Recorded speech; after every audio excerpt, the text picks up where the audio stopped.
Everyone wants to have perfection in this industry, in a garment or in a business decision. That doesn't exist. You always make the best possible decision at the time, and then there's always evolution. Welcome to Clothing Culture, a fashion industry podcast at the intersection of technology and innovation. I'm Emily Lane. And I'm Bret Schnitker. We speak with experts and disruptors who are moving the industry forward and discuss solutions to real industry challenges. Clothing Culture is produced by Stars Design Group, a global design and production house with more than 30 years of experience. Welcome back to another episode of Clothing Culture, a space where fashion is more than what we wear. It's how we think, how we build, and how we shape the world around us. This season, we've explored the power of creativity, the evolution of design, and the stories behind the garments that move culture forward. And today, we close the chapter on this season with something deeply personal, because this episode is about us. It's all about us. It's just about us. That's right. At Stars Design Group, we've always believed in having conversations that shape tomorrow today. And this platform has been one of those ways that we bring that belief to life. Today, we're stepping out from behind the scenes to share more about the voices, the vision, and the journey behind our story and what we've learned being deeply involved in designing, developing, and manufacturing apparel across the global supply chain. Let's start with who we are, Stars Design Group, and what role we play in the apparel ecosystem. Bret being the founder of this company almost 27 years ago. Yeah. Time flies when you're having fun. And being in this industry for 30 years, we'll just say, quote unquote. I'm keeping it at 30. Why? Why did you start Because this? if I say more than 30, I sound really old. Why did I start this? Yeah, let's start at the beginning. Hey, like all great ideas, it wasn't a singular mind. It was kind of like a group of people kind of got together and decided, hey, let's give this thing a go. Mm-hmm. We had been brought up through a corporate kind of history, and you know, at some point you kind of learn what you can learn within a corporate environment. You do make decisions. You can continue up a corporate ladder. You can go to a new company if you feel like that one corporation isn't continuing to, you know, provide you what you need, or you can step off and kind of take the entrepreneurial route. You know, for us, it was kind of an intersection of occurrences that had happened. Edison had going through its second bankruptcy. We saw this was the multi-billion-dollar retailer that we were at. Yeah, they were making quite a few pretty difficult, challenging decisions, and you definitely saw the writing on the wall. And despite individual successes, I happened to have quite a few there. The overall company just was struggling, and you kind of saw an end. So you had a decision to make. You were going to either jump ship because you had kind of progressed up through the ranks pretty quickly and pretty well, or you were going to take another different approach. And I think, you know, at a young age, entrepreneurship and owning your own company is tantalizing, exciting, especially when you have support of others to help you get where you need to go. Doing it solo is tough. Any business doing things solo is tough. And in my case, you know, I had a bunch of people overseas that were willing to support that. A partner at the time had a good idea that, you know, wanted to get this going. And so it provided us a little sense of security, even though there's not a ton of security, to give it a go. And for us, it was that we felt like we had a lot of expertise, we had a lot of experience, and that there was this niche and need in the industry for what we do, our services that we do. And those services have continued to evolve, but at core, we make really good product, and we understand how to build that product and deliver it pretty seamlessly in a pretty difficult world. When you talk about that initial conversation that you had that helped kind of set the stage for what Stars Design Group would eventually become. Originally, you had a pretty limited infrastructure of, United States-based manufacturing in Turkey, and then very quickly decided that you didn't want to be beholden to just one country. Now it's a multi-country portfolio. Tell me a little bit about that decision. Yeah. When you're working in a large corporation with multiple categories, like we always talk to our customers, not every country does everything well. So you've got to be in different countries to execute different programs. And, the corporation gave me an opportunity to explore a lot of these countries and develop a lot of relationships in different countries. And originally, when we started, it was pretty Turkish-based. One of our partners was Turkish-based. He owned factories there. And it was great for him, but it was pretty limiting for us because we always went back to the well with him on manufacturing. Everybody has strengths and weaknesses, but he was kind of inconsistent on delivery and things like that. And he was very narrowly focused in terms of product. And I felt like, to a degree, that wasn't going to be a long-term strategy. We wanted to be, and still to this day actually do, products from multiple countries with multiple categories. And I think that's a really good business model because it provides us to step in where somebody needs us most, right? Yeah. And then expand. And so I think, that beginning step got us used to running our own business. And then shortly, I think it was a couple of years later, we kind of formally moved past Turkey with the help of many others in other countries, to kind of create the foundations for what Stars is today. You mentioned multiple categories of product, and I think this is one of the things that makes Stars so special and so unique. So many times we'll be talking with a customer and they'll be like, no, really, tell us what really are you good at? I mean, people say they could do everything, but no, like wink, wink, tell us the truth. Yeah. What's your specialty? And I love what you have to say about this. Yeah, I would tell you that a lot of people will jump into a specialty as a manufacturer. Like a manufacturer will come over and have a conversation with the retailer, and many times that manufacturer does have a specialty. Yeah. They are a woven supplier, they're a bottom supplier, an outerwear, whatever. And so it is kind of habitual for a buyer or a product developer, or a brand to ask someone that walks in the door, someone they're first meeting that has the potential to build product for them, hey, what's your specialty? Because they assume, you've spent your time doing something better than others. And the benefit that we had at that organization years ago was that we had our hands in a lot of different categories, everything from tailored to basic knitwear, bottoms, tops, accessories, everything. And we had to virtually manage that globally. And so that gave us a really great foundational knowledge for producing a wide variety of product. For us, that continued to evolve at Stars, where I felt the needs from clients are wide and varied. Some of them may have a challenge with a knit. Some of them may have a challenge with a woven. Outerwear, tops, bottoms, you never know where that initial conversation leads.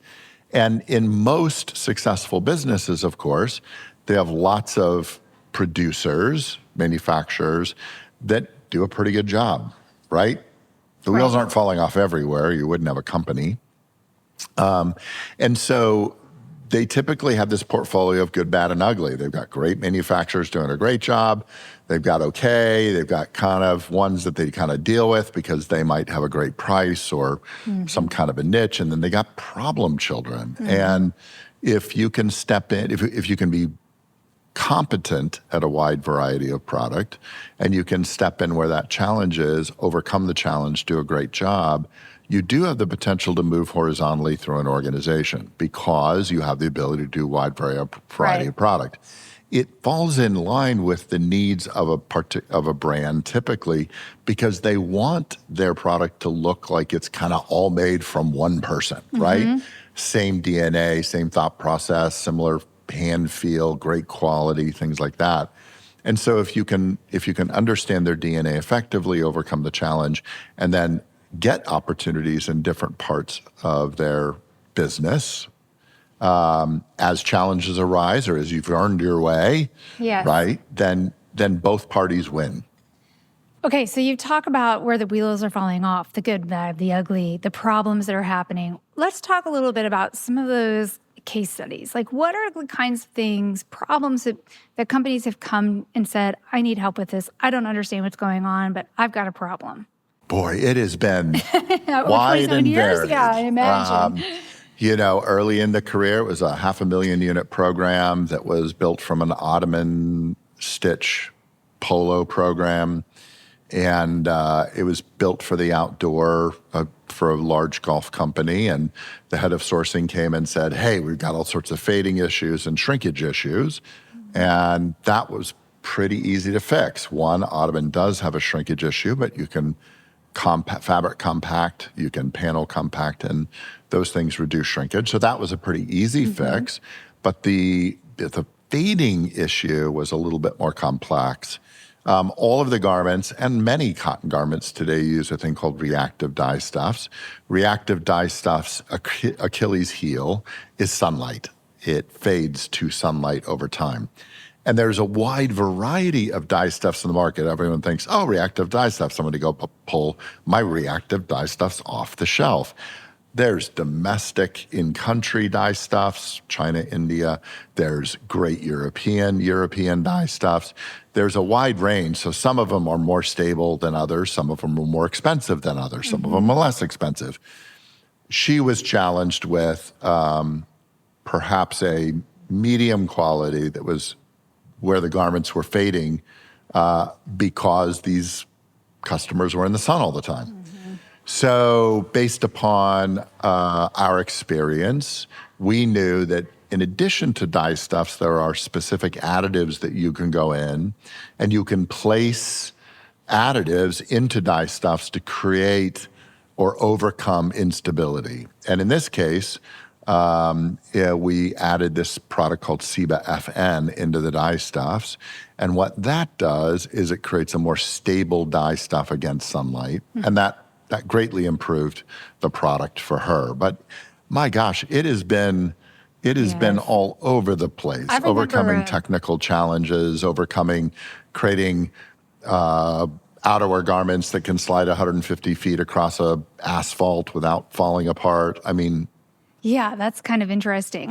One of the things when you've talked about various performance needs. Yeah. It's what is the wearer of the clothing doing? Right. And I think that's really fun because you have so many stories of hopping on snowmobiles, hopping on yachts, to see what are the needs of these garments to make sure zippers don't rust or make sure that was just an excuse. I wanted to be on the yacht. I wanted to be on the snowmobile. No, yeah, I mean, that's true. It's like you go out there and you live the life of you learn a lot by doing. Yeah, right? I think that's really fun.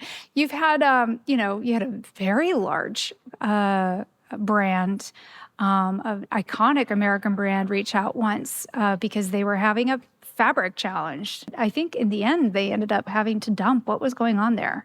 That was not with us. No, it wasn't. We actually, through our relationship with others, we stay in touch. And there was a Korean trading company that had reached out and had a large program, millions of units with a large national retailer.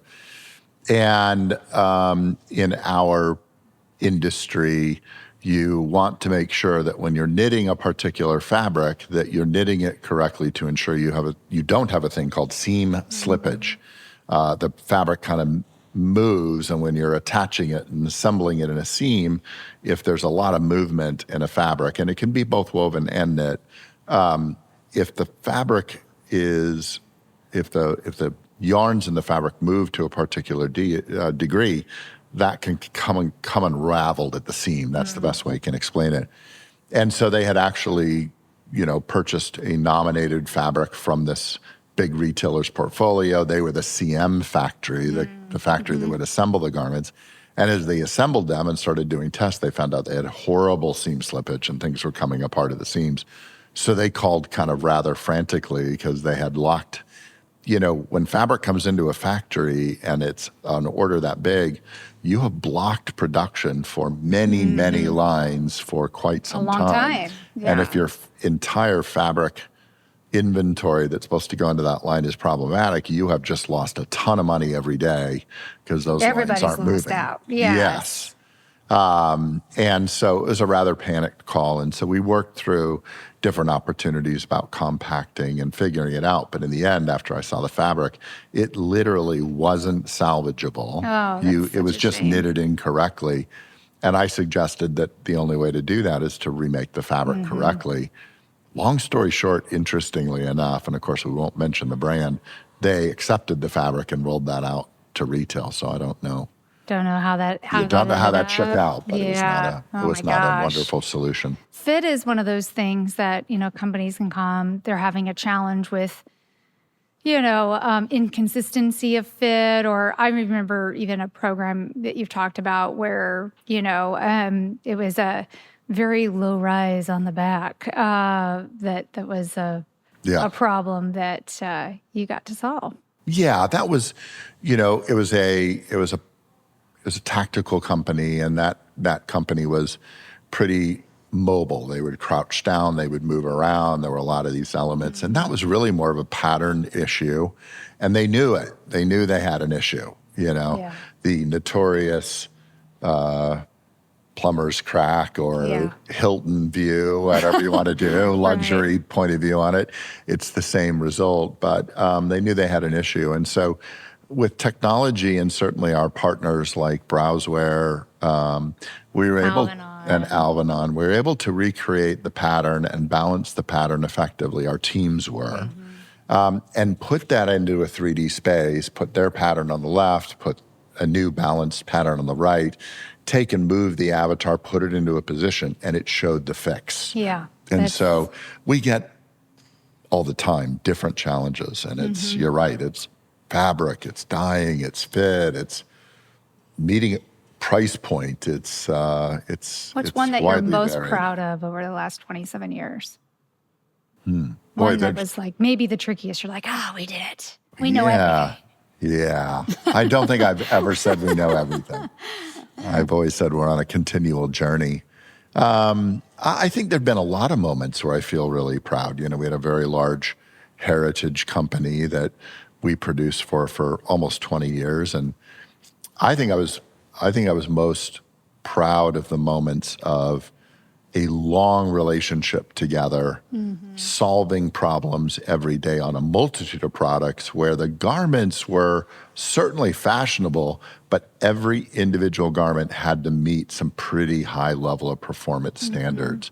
And day in and day out, it was great that the teams could figure out not only how to make something aesthetically look good, and we certainly weighed in on design and have something that, aesthetically looked good, that performed super well, that customers would rave about with hand feels, and volume would traditionally be very, very good. And, there are individual moments where you're like, man, we've overcome something, a huge electrical system built into a garment that's the latest, greatest technology. And you do feel a little bit like a rocket scientist at that point, patting yourself on the back. We were involved in kind of creating a unique antiviral chemical with Washington University and a few others during COVID. And you do feel moments where you've kind of elevated yourself into more technology than the basic garmenting business. But, where I always feel, if you use the word proud, I think I feel like it's more grateful and I feel, I don't know. I feel like, hey, we've done a great job, and I feel really satisfied is when we have these great relationships of people. We solve issues for them on a day in and day out basis. We're not perfect, but, and then we deliver over a long period of time, and you get to see their business grow as a result. And then years later, as you know, we have them come back to the well, maybe in another brand or another business, and they've become colleagues and friends, and I don't know, that's a pretty good feeling. Yeah.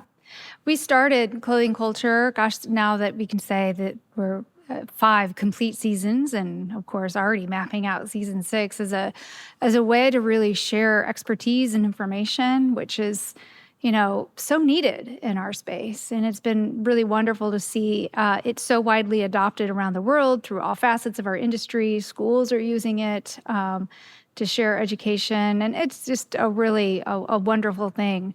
And it's opened the door for more consulting. You've been really stepping into that lately. I had no idea. I mean, I had an idea that people needed answers, for years. Maybe I would weigh into some of those answers and spend a bit of time. But, when you formally focus on the consulting side a little bit more and you offer those services, it's a different dynamic. It's a little bit different paradigm. You're not actually, focusing ultimately all the time on the final product. You're really walking people through daily challenges on a wide variety of subjects. And I would tell you that's been really great. I've been a mentor at heart my entire life. And so providing the answers I have based upon experience and wisdom, and I always say wisdom as I made so many mistakes when I was younger, Right. you know what not to do, but at I least still you make listen to those mistakes. lessons, Well, I listen to most of them, I suppose. But, to be able to steer people clear of things that could cost them and steer them more toward things that would be successful on a consistent basis is a great thing about consulting. You get to dig a little bit deeper than just the order. Yeah, and it's so diverse. It's everything from I have a good idea, help me figure out how to do it, to we're leaders of our space and we need to make changes and need help. So it's been really all over the place. It's amazing the different shapes and sizes, big and small. Yeah. What are some of the things that you're looking forward to over the next couple of years? Retirement. No, just kidding. I'm not. I don't know if I'll ever retire. I think a continued movement along the consulting edge. It seems like that pace is picking up in a big way. I enjoyed some public speaking events that we've had recently in New York and St. Louis and other places, and that was my God, that was mind-blowing for me, the response on those. And continuing to help everyday brands and businesses achieve their goals in a really, really complicated world. Yeah, that's great. Well, any final words of wisdom learned from your own mistakes to share before we wrap up this wonderful season? I'd have it, but it's going to cost you. We're in consulting. No. I'll write you a check. Yes, write me a check and I'll give you a great word of wisdom. That'll only take 5 minutes, billable. No. I would tell you that life happens in a community. You're not an island. Everyone wants to have perfection in this industry, in a garment or in a business decision. That doesn't exist. You always make the best possible decision at the time, and then there's always evolution. You're always figuring out customer feedback and making adjustments. And that happens not only in apparel, it happens in sometimes more intentionally in technology. You always have these versions Oh of. my gosh. And so, really, there are limitations in the business. You are going to do the best you can. We are out there to help you make those best decisions, but always be able to pivot, always be able to evolve, learn from feedback. And today more than ever, I think, we are in a consumer-driven economy. Customers are very vocal about what they like and they don't like. And I would say that's been a shift from when I started in the business. We kind of told customers what they should like and they shouldn't. And today, customers are really vocal. And so always make sure that you are involving your future community of clients, that you're engaging them with questions, you are listening to their comments, you're making rapid as rapid as you can, changes to mistakes that you think that you've made. And mistakes are part of life. And then continuing to evolve, making sure that you're staying up to speed with all the trends that this industry has.